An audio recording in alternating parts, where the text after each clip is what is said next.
फरमाया किसी बीमार को देख के, मुसीबत वाले को देख के ये दुआ पढ़ो, तुम उस मुसीबत में शिकार नहीं होंगे। बरेली शरीफ के दाएं बाएं ताउन का मर्ज फैल गया तो आला हज़रत फरमाते हैं मेरे मुंह में भी कुछ गिल्टियां निकल आईं। तो बाज लोगों ने कहा शायद आपको भी ताउन हो गया है। आला हज़रत रहमतुल्लाह अलैह फरमाते हैं जो सबसे बेहतरीन तबीब था बुलाया गया, उसने मेरा मुंह देख के गिल्टियां देख के कहा खो आपको तो ताउन का मर्ज हो गया है। तो आला हज़रत फरमाने लगे मुझे सारी बीमारियां लग सकती हैं, ये नहीं लग सकती। उसने कहा हकीम मैं हूं कि आप हैं? फरमाया नहीं आप ही हैं, पर ये बीमारी मुझे नहीं लग सकती, ये मुझे हो नहीं सकती।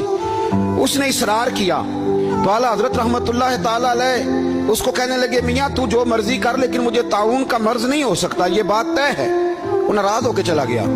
अब ताउन की जो गिल्टियां होती थी ना वो बड़े बड़े महीनों नहीं जाती थी, तकलीफ रहती थी। आला हज़रत कहते मैंने उसी रात ना थोड़ी सी काली मिर्चों का सफूफ बनाया और मिसवाक में रख के जब मुंह के अंदर छिड़का तो थोड़ा सा खून निकला और मेरा मुंह बिल्कुल ठीक हो गया। सवेरे मैंने कहा बुलाओ ना अपने हकीम को जो कहता था ताउन हो गया है। तो लोग कहने लगे हुजूर आपको वैसे कैसे पता था ताउन नहीं है?